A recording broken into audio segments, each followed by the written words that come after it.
రాహుల్ ప్రధాని కావాలని ప్రజలు కోరుకుంటున్నారన్నారు మంత్రి శ్రీధర్ బాబు. ఎల్లుండి తుక్కుగూడలో జరిగే సభాస్థలిని సీఎం రేవంత్ తో కలిసి మంత్రులు పరిశీలించారు. ఫోన్ ట్యాపింగ్ పై విచారణ చట్ట ప్రకారమే జరుగుతుందని తెలిపారు. ఫోన్ ట్యాపింగ్ ఎందుకు చేశారో కేటీఆర్ చెప్పాలన్నారు పొన్నం ప్రభాకర్. ఇక నేతన్నలకు గత ప్రభుత్వమే 400 కోట్ల బిల్లులను పెండింగ్ లో పెట్టారన్నారు మంత్రులు. తుక్కుగూడలో ఇదే రాజీవ్ గాంధీ గారి ప్రాంగణంలో ఇంకా పెద్ద స్థాయిలో బహిరంగ సభ నిర్వహించి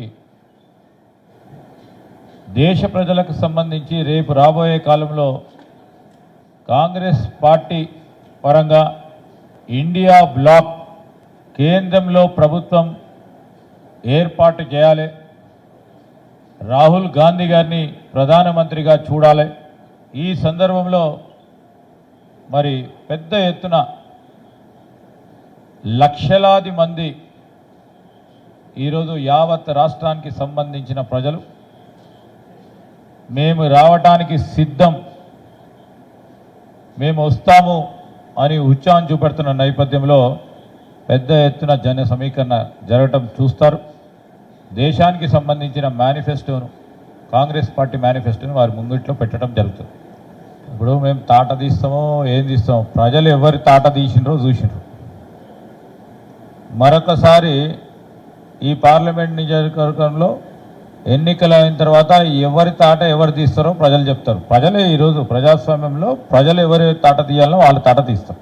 చట్టపరంగా న్యాయపరంగా మేము ఏ విధంగా ఎదుర్కోవాలో మా సహచర మంత్రివర్గ పెద్దలు కూడా వారికి అదే విధంగా ఏ విధంగా సమాధానం చెప్పాలో మేము చట్టాన్ని నమ్మే వాళ్ళం కనుక, న్యాయాన్ని నమ్మే వాళ్ళం కనుక తప్పకుండా దాని పరంగానే జవాబు ఇవ్వటం జరుగుతుంది. ఇన్వెస్టిగేషన్ అనేది దానికి సంబంధించిన ప్రొసీజర్ పరంగానే నడుస్తుంది. ఆ ప్రొసీజర్ పరంగా వాళ్ళు ఇన్వాల్వ్ అయినట్టు మేము ఎక్కడ ఇన్వాల్వ్ కాం. చట్టపరంగా న్యాయపరంగా ఇన్వెస్టిగేషన్ ఏ విధంగా నడవాలి, ఏ కార్యాచరణ తీసుకోవాలనో ఆ ఇన్వెస్టిగేటింగ్ ఆఫీసర్ కానీ దానికి సంబంధించిన అధికారి ఏ విధంగా ఉంటే ఆ విధంగా తీసుకుంటారు. మీరు వేచి చూడండి, తొందరగా పడుతుంది.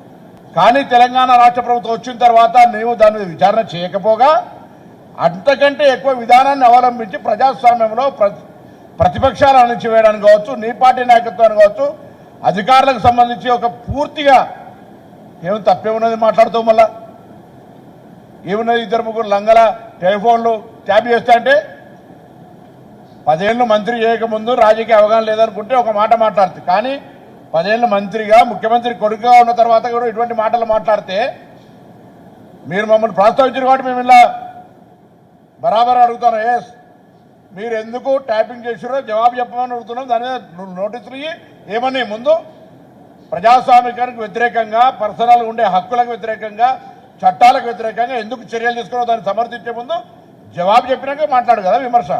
ఆనాడు కొంతమంది అధికారులు ఉన్న వాళ్ళ పేర్లు తీసిండు, ఇప్పుడున్నటువంటి అధికారుల పేర్లు తీసిండు, అధికారుల నిర్ణయం నెట్టేస్తుండు. దాని అధికారులు తప్పకుండా IAS IPS అధికారులు వాళ్ళు స్పందిస్తారు. వాళ్ళ పక్షాన మేమెందుకు, వాళ్ళ ప్రభుత్వంలో ఉన్న వాళ్ళు ఈ ప్రభుత్వంలో ఉన్న ఎవరైనా ప్రభుత్వంగా నిర్ణయాన్ని ముందుకు తీసుకొని పోయినరు.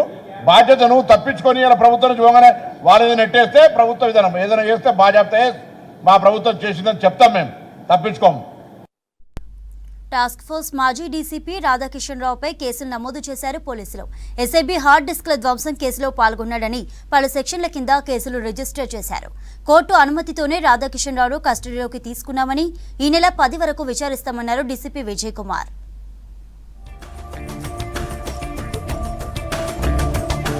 ఫోన్ ట్యాపింగ్ కేసులో మాజీ డీసీపీ రాధాకిషన్ రావును కస్టడీలోకి తీసుకున్నారు పోలీసులు. చంచల్గూడ నుంచి ఆయన్ను బంజారాహిల్స్ PS కు తరలించారు. రాధాకిషన్ రావుకు 7 రోజుల కస్టడీకి అనుమతించింది నాంపల్లి కోర్టు. ఇప్పటికే రాధాకిషన్ రావుపై కుకుట్పల్లి పోలీస్ స్టేషన్ లో కేసు నమోదైంది. ఫోన్ ట్యాపింగ్ లో కీలకంగా వ్యవహరించారనే ఆరోపణలున్నాయి. కస్టడీలో రాధాకిషన్ రావును అనేక అంశాలపై విచారించారు.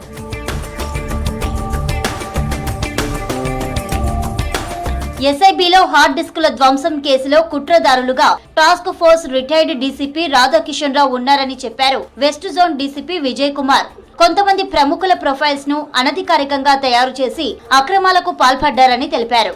ఒక రాజకీయ పార్టీకి అనుకూలంగా వ్యవహరించి ప్రొఫైల్స్ ని తయారు చేశాడన్నారు.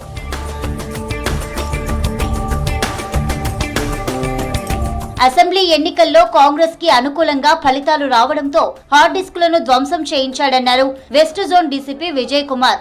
ఎస్ఐబిలోని హార్డ్ డిస్కులు ధ్వంసం చేసిన ప్రణీత్ రావుకి రాధాకిషన్ రావు సహకరించాడన్నారు. కోర్టు అనుమతితో రాధాకిషన్ రావును తిరిగి కస్టడీలోకి తీసుకొని ఈ నెల 10 వరకు విచారిస్తామన్నారు west zone DCP.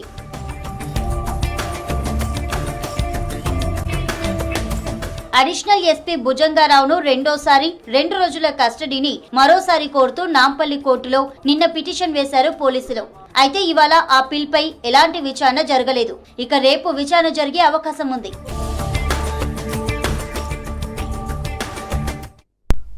Phone tapping కేసులో రోజుకో సంచలన విషయం బయటపడుతోంది. నిందితుడిగా ఉన్న టాస్క్ ఫోర్స్ మాజీ డీసీపీ రాధాకిషన్ రావుపై మరో కేసు నమోదైంది. తన కూతురి పేరిట కొనుగోలు చేసిన ఫ్లాట్ను ఇతరుల పేరు మీద మార్చాడని సుదర్శన్ అనే వ్యక్తి సైబరాబాద్ పోలీసులను ఆశ్రయించాడు. మొదటగా నిరాకరించినందుకు తనను కొట్టారంటున్న సుదర్శన్తో మా crime bureau chief face to face. Phone tapping కేసులలో రోజుకో సంచలనమైనటువంటి విషయాలు వెలుగు చూస్తున్నాయి. ఇందులో చూసినట్టయితే మాజీ టాస్క్ ఫోర్స్ డీసీపీ అయినటువంటి కిషన్ రావు పైన కూడా రోజుకో బాధితుడు ఫిర్యాదు చేయడం జరుగుతూ ఉంది. ఒక ఇష్యూ పైన తనను బెదిరించాడనే కూడా ఇటు కూకట్పల్లి పోలీస్ స్టేషన్లో ఫిర్యాదు చేశాడు మునగపాటి సుదర్శన్. అయితే మునగపాటి సుదర్శన్ మనతోనున్నారు. రాధాకిషన్ రావు మిమ్మల్ని ఎందుకు బెదిరించాడు, ఏ విషయంలో అతను మీపైన దౌర్జన్యం చేశాడు? నేను 2016-17 సంవత్సరాల్లో ఒక అపార్ట్మెంటు మన డెవలప్మెంట్ విషయంలో నేను ఇన్వెస్ట్మెంట్ పెట్టాను. ఆ డెవలప్మెంట్ పెట్టినాక అందులో ఒక ఫ్లాట్ వచ్చింది. 2019లో ఆ ఫ్లాట్లో నివాసం ఉంటున్న ఫ్యామిలీతో అక్కడ ఉంటుంటే బిల్డరు మా అపార్ట్మెంట్స్ని నాతో పాటు డెవలప్ చేసిన ఆయన ఒక 5 lakhs నువ్వు ఇంకా కట్టాలి ఇందులో నువ్వు అని చెప్పి నన్ను బెదిరించాడు. లెక్కలు చూద్దాము, నువ్వు 5 లక్షలు కట్టంటే 5 లక్షలు ఎట్లా కడతాము, దానికి ఒక లెక్క పత్రం ఉంటుంది కదా, లెక్క చూద్దామని చెప్పాను. దానికి ఏం చేశాడంటే అతను ఒక 2 రోజుల తర్వాత నాకు పోలీసు వాళ్ళు వచ్చి పెరేడ్ గ్రౌండ్స్ టాస్క్ ఫోర్స్ ఆఫీస్కి తీసుకెళ్ళారు. నాకు వాళ్ళకి తెలియదు అంతవరకు అక్కడ ఆఫీస్ ఉంది అది ఉందని. అక్కడికి వెళ్ళాక ఒక రోజు అంతా నిర్బంధించి కొట్టి నెక్స్ట్ డే రాధాకిషన్ రావు దగ్గర తీసుకెళ్లారు. అరే నేను చెప్పినట్టు వింటే నువ్వు ప్రాణంతో ఉంటావు, లేకపోతే నేను చంపేస్తారు వాళ్ళు ఆల్రెడీ నేను చంపడానికి రెడీ అయ్యారు. నేను ఆపాను. నా మాట ఏంటంటే నువ్వు బతుకుతో నీకు ఇంకా హెల్ప్ చేస్తాను, నేను ఇది వదిలేసేళ్ళు, నేను హెల్ప్ చేస్తాను నీకు. ఈ ఫ్లాట్స్ ఇప్పుడు వాళ్ళు ప్రెస్టేజ్కి వెళ్తున్నారు. దీని వెనకాల చాలా పెద్ద వాళ్ళు ఉన్నారు గవర్నమెంట్లో. నీకు అవన్నీ నేను చెప్పాల్సిన పని లేదు. నేను ఎవరు సార్ అని అడిగితే నాకు చెప్పాల్సిన పని లేదు, నువ్వు వెళ్ళిపో, మర్యాదగా ఇక్కడ నుంచి ఈ ఫ్లాట్ ఖాళీ చేసి వెళ్ళిపో, లేకపోతే మాత్రం నువ్వు నీ ప్రాణానికే ముప్పు అని చెప్పి నా భార్యను కూడా పిలిపించి చెప్పి బెదిరించి పంపించాడు. 2 రోజులు కొట్టించి హింసించి నన్ను పంపించాడు. మళ్ళా ఫోన్లు చేసి టార్చర్ చేసి ఆ ఫ్లాట్ వికెట్ చేసి నా కూతురు పేరు ఉన్న ఆ ఫ్లాట్ని మొత్తం క్యాన్సిల్ చేయి, రిజిస్ట్రేషన్ కాదు నువ్వు డీడ్ క్యాన్సిల్ చేయి, నీకుగా నువ్వు క్యాన్సిల్ చేసినట్టు చేసిపో అంతే. నీ తర్వాత నేను చెప్తా, అరే రూలింగ్లో ఉంటాను, నేను హెల్ప్ చేస్తా, పో నువ్వు బతుకుపో, ఎక్కడ బతుకుతావు, కరోనా టైం నీకు మర్యాద.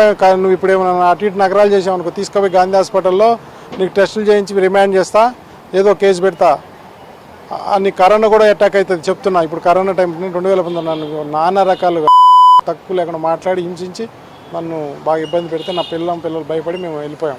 ఇప్పుడే ఎందుకు మీరు రాధాకిషన్ రావు బాధితుడిగా ఉండి కూకట్పల్లి పోలీసులను ఏమని ఆశ్రయించారు? నేను కొద్దిగా మెంటల్గా 2 ఏళ్ళు అసలు చాలా స్ట్రెస్ అయిపోయి నేను అసలు ఇంట్లోంచి బయటికే రాలేదు భయపడి.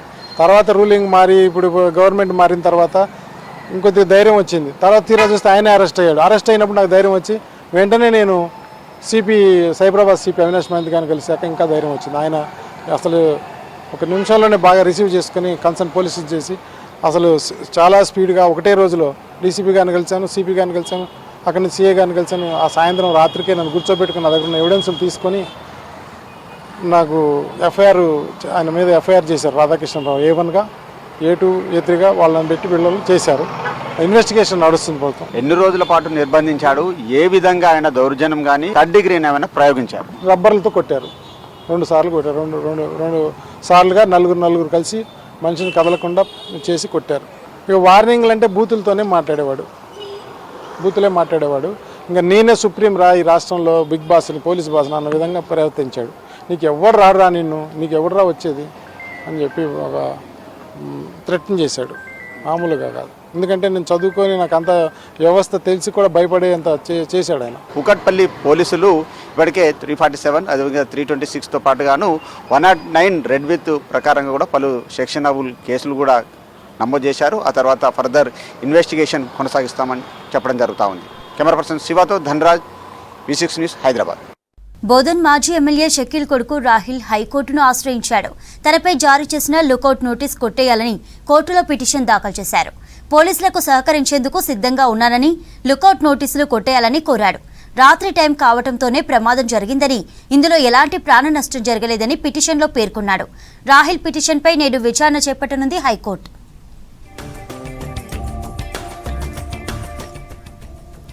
డిసెంబర్ 24న ప్రజాభవన్ దగ్గర జరిగిన రోడ్డు ప్రమాదంలో రాహిల్ ప్రధాన నిందితుడిగా ఉన్నాడు. తనకు బదులుగా ఇతర వ్యక్తిని లొంగిపోమని ప్రేరేపించాడు రాహిల్. పోలీసుల విచారణలో అసలు విషయం బయటకు రావడంతో రాహిల్ పరారయ్యాడు. 3 నెలల నుంచి దుబాయ్లోనే ఉన్నాడు. రాహిల్తో పాటు అతని తండ్రి మాజీ ఎమ్మెల్యే షకీల్ని నిందితుడిగా చేర్చారు పోలీసులు. ఇద్దరిపై లుకౌట్ నోటీస్ జారీ చేశారు.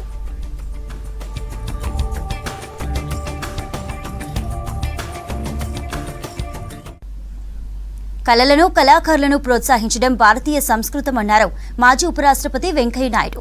మాతృభాషను ఎప్పటికీ మర్చిపోవద్దని సూచించారు. బంజారాహిల్స్లోని ఓ ఆర్ట్ గ్యాలరీలో శివ అండ్ శక్తి పేరుతో జరుగుతున్న ఎగ్జిబిషన్ను ప్రారంభించారు. మంచి పెయింటింగ్స్ చేస్తూ మనసుకు ప్రశాంతత ఉంటుందన్నారు. భారతీయ కళారంగంలో 64 కళలను అంటున్నాం మనం. వాటన్నిటిని గుర్తించి వాటిలో ప్రావీణ్యం కలిగిన వ్యక్తులను ప్రోత్సహించడం అవుతుందో అది ప్రభుత్వాల యొక్క కర్తవ్యం, స్వచ్ఛంద సంస్థల యొక్క కర్తవ్యం, అలాగే ప్రజల యొక్క కర్తవ్యం కూడా. కళ ద్వారా మన సంస్కృతిని సమాజాన్ని ప్రభావితం చేయవచ్చు. అందుకని కళలను మనం ప్రోత్సహించుకోవాల్సి ఉంది.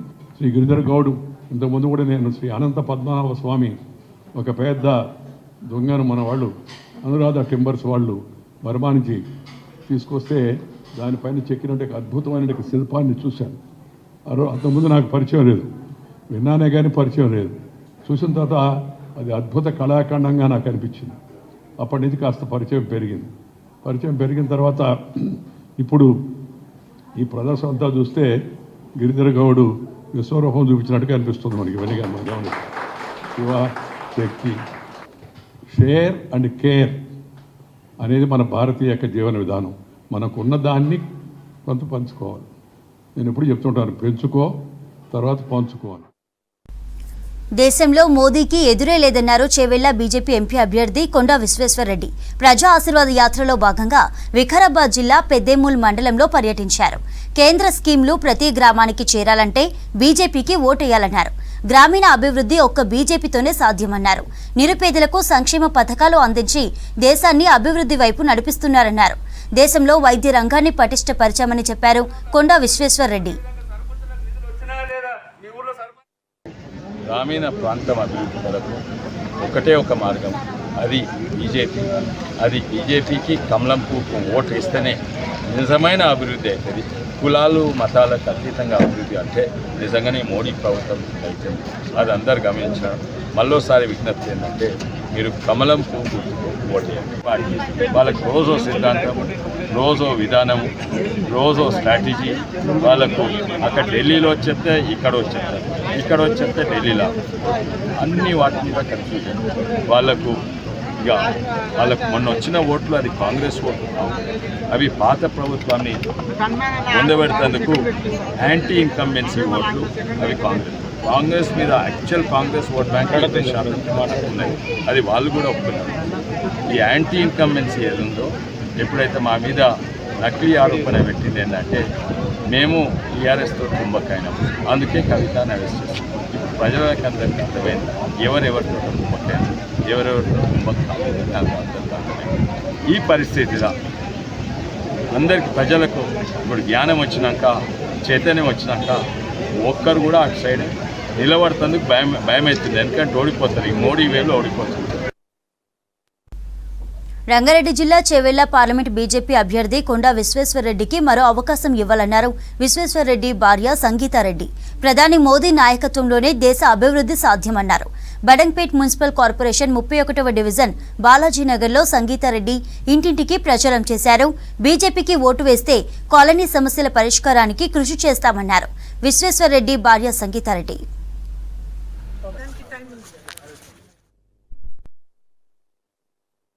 Badangpet division president, Balaji colony, వేరే కాలనీ లేడీస్ మహిళలందరితోని చాలా మంచి చర్చలు జరిగినాయి.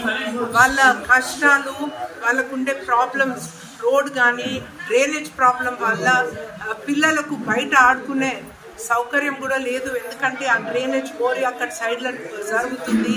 ఇంకా ముఖ్యమైనది వాళ్ళకు మోడీ గారు చేసిన స్కీమ్లు, విశ్వకర్మ స్కీమ్ కానీ ముద్రా లోన్స్ కానీ చాలా మంది బెనిఫిట్ అయ్యారు. ఇంకా చాలా మందికి దీని ద్వారా ఒక ఉత్సాహం వస్తుంది. సో మోడీ వేవ్, నరేంద్ర మోడీ గారి పేరు అందరూ నోట్లో ఇప్పిస్తుంది. తప్పకుండా బీజేపీ గెలుస్తుంది. ఇప్పుడు బీజేపీ గెలిచినాక నేను కొండ విశ్వేశ్వరరెడ్డి ద్వారా హామీ ఇస్తున్నాను, మేము తప్పకుండా ఈ కాలనీ ప్రజలకు, ఈ ఏరియా మొత్తం మహేశ్వరంకు వీలైనంత వరకు సహకారం చేస్తాము, పక్కన ఉంటాము. అక్రమ నీటి వ్యాపారంపై ఆగ్రహం వ్యక్తం చేశారు కుకుట్పల్లి ఎమ్మెల్యే కృష్ణారావు. సున్నం చెరువు ఎఫ్టీఎల్లో అక్రమంగా బోర్లు వేయడంపై ఫైర్ అయ్యారు. ఎఫ్టీఎల్లో బోర్లు వేసి నీటిని అమ్ముకుంటున్నారన్న ఫిర్యాదుతో స్వయంగా వెళ్లి చెరువును పరిశీలించారు. బోర్లను, ట్యాంకర్లను సీజ్ చేయించారు. అక్రమ నీటి వ్యాపారంపై ఎన్నిసార్లు ఫిర్యాదు చేసినా పట్టించుకోవడం లేదన్నారు. అధికారుల సపోర్టుతోనే నీటి వ్యాపారం నడుస్తోందన్నారు. అధికారులతో కుమ్మక్కై వాల్టా చట్టానికి తూట్లు పొడుస్తున్నారని ఆరోపించారు ఎమ్మెల్యే కృష్ణారావు.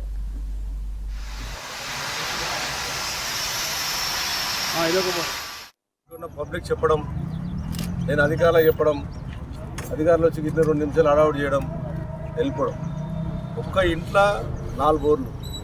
ఎలక్ట్రికల్ డిపార్ట్మెంట్ అయితే మరి ఎటువంటి దుర్మార్గం అంటే ఒక రూమ్ లేకుండా మీటర్ వేయడం, మీటర్ ఇచ్చి బోర్కు కనెక్షన్ వేయడం, దాని డాక్యుమెంట్స్ చక్కగా చూడకపోవడం.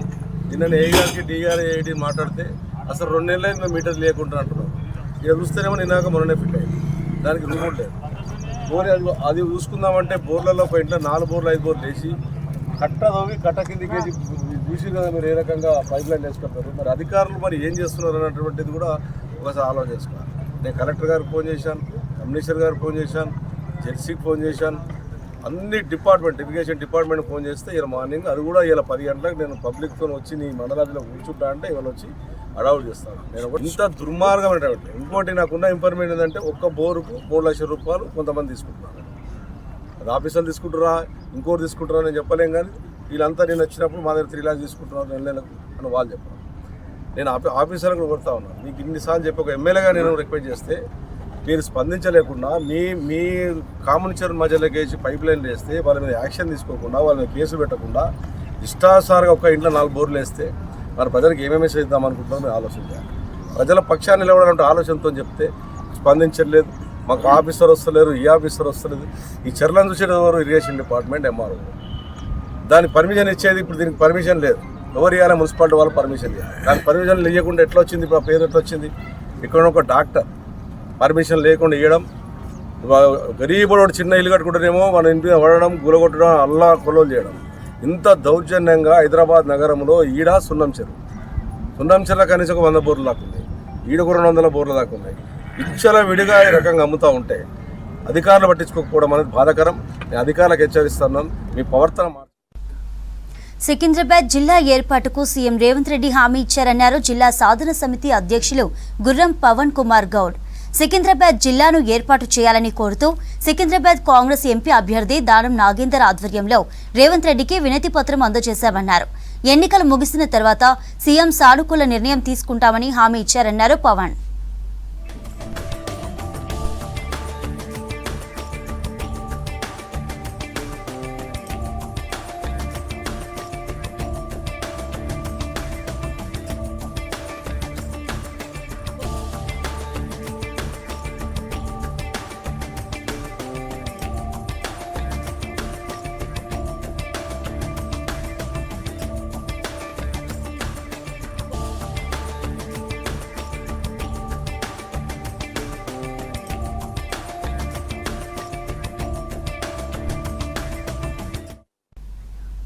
వక్ఫ్ బోర్డు భూములను రక్షించడంలో బీఆర్ఎస్ సర్కార్ పూర్తిగా విఫలమైందని విమర్శించింది all India Muslim minority organisation.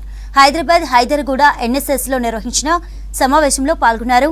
రాష్ట్రంలో ఉన్న 77,000 వక్ఫ్ భూములను చాలా వరకు కబ్జాలయ్యాయని ఆరోపించారు. గత సర్కారు ముస్లింల గ్రేవ్ యార్డు కోసం 125 ఎకరాల భూమి కేటాయిస్తామని చెప్పి మోసం చేసిందన్నారు. కాంగ్రెస్ సర్కారైనా భూమిని కేటాయించాలని కోరారు. అలాగే వక్ఫ్ బోర్డుకు జ్యుడిషియల్తో పాటు ఎండోమెంట్ తరహాలో అధికారాలు ఇవ్వాలని కోరారు. కబ్జాకు గురైన భూములను తిరిగి స్వాధీనం చేసుకోవాలని డిమాండ్ చేశారు. शहर के सारे जो कब्रिस्तान हैं, ग्रेवयार्ड्स हैं, भर चुके हैं, सैचुरेट हो चुके हैं और डिस्ट्रिक्ट हेडक्वार्टर्स का भी यही हाल है, सारे भर चुके हैं। लिहाजा हम ये कहते हैं कि 20-30 किलोमीटर आगे जो वक्फ लैंड है उसमें आप एलोकेट करें, वक्फ लैंड को एलोकेट करें 100 एकड़ हाईवेज के पास, ताकि जाने आने में आसानी हो। और ये मसला बहुत तेज़ी से बहुत गंभीर मसला बन चुका है। और दूसरी बात हम ये कहते हैं कि जितने भी वक्फ प्रॉपर्टीज़ हैं उसका जो इस्तेमाल हो रहा है सिर्फ़ और सिर्फ लैंड ग्राबर्स और दूसरे लीज होल्डर्स वगैरह ही उसका इस्तेफादा कर रहे हैं। हम ये कहते हैं कि भाई गरीब को कुछ नहीं मिल रहा है, ना मंशाए वक्फ के मुताबिक उसका इम्प्लीमेंटेशन हो रहा है। हम ये कहते हैं कि गरीबों को 100 गज ज़मीन आप एलोकेट कीजिए। मनीकोंडा जागीर दी 1653 acres ఆఫ్ ల్యాండ్ దాది రికార్డ్ సెక్షన్ సీజ్ ఉండే ఆ రికార్డ్ సరిగా సుప్రీం కోర్టులో సబ్మిట్ చేయాలి, ఓడిపోయారు. లక్ష కోటి రూపాయలది భూమి లాస్ అయిపోయాయి. ఇప్పుడు ఏముందంటే వక్ఫ్ బోర్డ్కి gazette notified 77,000 acres of land ఉంది. దాంట్లో ఇప్పుడు గ్రేవ్ యార్డ్ గురించి వాళ్ళు ల్యాండ్ ఇస్తే ఏం పెద్ద పని కాదు. మళ్ళీ రెండోది ఇప్పుడు ఏముందంటే హైదరాబాద్ పట్టణంలో ముస్లిమ్స్ గురించి స్ట్రక్చర్ కమిటీ వాళ్ళు కూడా రికమెండేషన్ చేశారు. దాంట్లో చెప్పారు వాళ్ళు ఎడ్యుకేటెడ్గా ఫైనాన్షియలీగా అది వాళ్ళకి వచ్చు. మళ్ళీ ఇంకా ఏముందంటే వాళ్ళకి రెంట్ చాలు ఏంటిది ఇప్పుడు ఏమి స్టేజ్ ఉంది దాన్ని గురించి ప్రభుత్వంకి రిపోర్ట్ చేయాలి. మేడ్చల్ మల్కాజ్గిరి జిల్లా జీనోమ్ వ్యాలీలో భారీగా అల్ఫాజోలం పట్టుబడింది. అచేపల్లి ఎక్స్ రోడ్ దగ్గర కారులో తరలిస్తున్న 15 లక్షల విలువైన 1 కేజీ అల్ఫాజోలంతో పాటు 7,89,500 నగదును స్వాధీనం చేసుకున్నారు పోలీసులు. 2 నిందితులు అరెస్టు కాగా మరో నిందితుడు పరారీలో ఉన్నాడు. ప్రధాన నిందితుడు ఎల్లంకి సాయి కుమార్ గౌడ్ గుమ్మడిదల, శివంపేట, మేడ్చల్ ప్రాంతాల్లోని కల్లు దుకాణాలకు సరఫరా చేస్తున్నారని పోలీసులు తెలిపారు.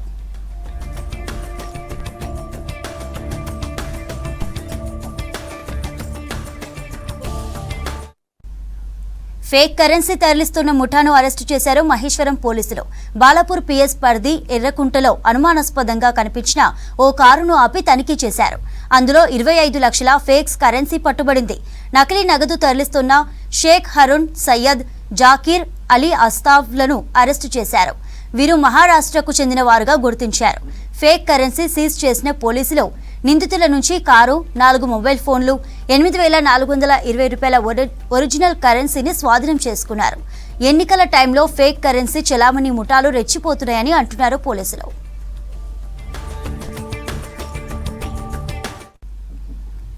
లోక్సభ ఎన్నికల నేపథ్యంలో మేడ్చల్ జిల్లాలోని గన్పూర్లో ఫ్లాగ్ మార్చ్ నిర్వహించారు పోలీసులు. ఓటరు తమ ఓటు హక్కును నిర్భయంగా వినియోగించుకోవాలన్నారు పోలీసులు. గ్రామంలోని ప్రతి వార్డులో పోలీసులు కవాతు చేశారు. ఈ కార్యక్రమంలో Ghatkesar CI Saidulu, crime CI Srinivas, ఎస్ఐలు అశోక్, రాముతో పాటు కానిస్టేబుల్స్ పాల్గొన్నారు.